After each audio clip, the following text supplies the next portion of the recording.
Nyangufi yari azi ubwenge bwinshi, akamenya no guteganya cyane, kandi ntiyibagirwe gushimira uwamugiriye neza. Yageze mu nzira ava Mwanyamurya abana, aratekereza ati ibi bintu mbitunze njyenyine cyangwa se bikiharirwa n'umuryango wanjye gusa, naba mpemutse cyane nibagiwe kwitura uriya mubyeyi ubuntu n'ineza yangiriye. Imana yangaya rwose n'abantu bakanyita umuhemu. Nuko afata ya mafaranga ayacamo imigabane itatu, amwe ayabika ahantu hiherereye, andi ayagura amasambu abiri meza kandi manini, ayandi ayaha iwabo. Ibyo byose abikora ntawubimubwirije kandi nta n'umwe ubizi. Nyangufi rimwe na rimwe iwabo bakajya bamubura ntibamenye aho yagiye, naho ari muri ya masambu arubakisha amazu, ari nako ahingisha imyaka y'amoko yose. Byose bimaze gutungana, ashaka inzoga ajya kureba Mukanyamurya abana. Agezeyo asanga yamerewe nabi cyane kubera umubabaro n'agahinda kenshi. Yari agize gupfushurwa wenyine, agakubitiraho no gupfakarira muri iryo shyamba mu ikoraniro ry'inyamaswa z'amoko yose, asigaye atakigira kivurira. Yari asigaye yicuza icyatumye yemera gushaka mu nyamaswa, yifuza icyamukura kikamugeza mu bantu. Nuko Nyangufi akihagera aramusuhuza, undi amusubizanya impuhwe zivanze n'agahinda, ariko ntiyamenya Nyangufi na gato.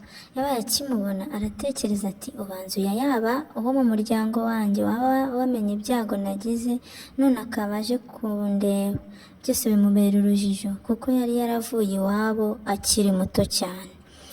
Ntibyatinda Nyangufi aza kumwibwira neza, nuko amutekerereza ibyamubayeho byose na bakuru be, ukuntu uwo mubyeyi yabagiriye neza akabacumbikira, n'ibyaje kuba byose aho umugabo we atahukiye.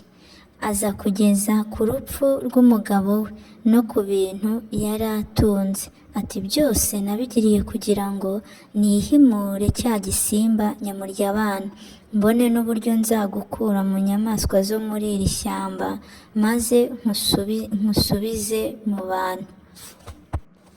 Nyangufi arakomeza ati burya nabonye uko umerewe, nibuka na ya magambo ya cya gitindi cyakubwiraga gishaka kukurya, mbona ko amaherezo nawe kitazatuma ubaho.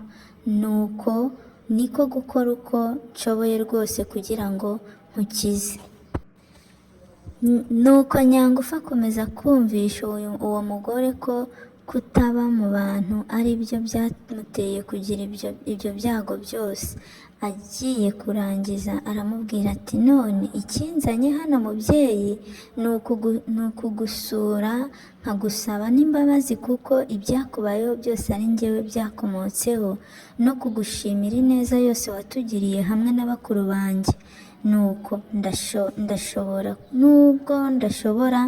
kukwibagiza umubabaro ufite, ngaruwe hano no kugira ngo nibura ngerageze kukwereka ko utari wenyine. Muri ako kanya amuhereza imyambaro ati akiriye imyambaro myiza mubyeyi, ejo hatazagira ugukina ku mubyimba asanze utagira icyo wikinga. Nuko Mukanyamurya abana yakirana ubwuzu iyo myambaro, maze amara akanya yitegereza Nyangufi. Bwari ubwa mbere abona umugiraneza nk'uwo, kandi nta n'undi wari waraje aho kuva yagiriye ibyo byago byose. Ubwo Nyangufi yungamo ati ikindi kikwereka ko utari wenyine ni uko ntari bugusige muri iyi shyamba. Ndashaka kukujyana iwacu nkakwereka ababyeyi banjye, nkagusaba ko mwakwibanira maze ukava mu nyamaswa ukajya mu bantu. Umugore abanza gushidikanya yibwira ati uyu muntu waje ari simusiga aho ntashaka kumbera nka mbere. Umva ko ari we wanyiciye umugabo agakubitiraho kuntwara imari yari kuzamfasha muri ako kaga. Mana yanjye se nanjye arashaka kunyica? Akomeza gutekereza yibaza ukuntu akwiye kubigenza. Ubwo ariko Nyangufi niko akomeza kumwingingira amwumvisha ko nta kintu kindi ashaka kitari ukuzamugirira akamaro. Aho bigeze umugore aza kwibaza asanga nanone naguma muri iryo shyamba wenyine azarushaho kumererwa nabi. Niko kubwira Nyangufi ati hogi tugende mwana wanjye, numpinduka uzankoze icyo ushaka, n'ubundi ntacyo nari nteze kwimarira. Nyangufi aramusubiza ati humura ntacyo uzaba, sinarota umererwa nabi nkiriho, kandi ari wowe watumye ndusimbuka. Nuko bafata inzira, Nyangufi ajya imbere baragenda no kwa se. Ahageze abereka uwo mubyeyi wabagiriye akamaro katagereranywa. Arangije abwira nyina ati uyu nguyu mugereranye nawe, maze iyo ngusaba ni uko mwazabana nk'inshuti nyanshuti mukazatandukanywa n'urupfu gusa. Abwira na bakuru bati uyu nguyu tuzakomeza kumwubaha nk'uko twubaha mama watubyaye. Ahera ko abwira ababyeyi be na Mukanyamurya ati nimuze mbereka aho mukwiye kuba heza.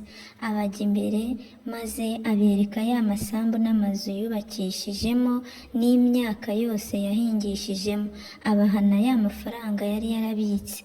Umuryango wa Nyangufi ujya mu isambu imwe, Mukanyamurya nawe ajya mu yindi.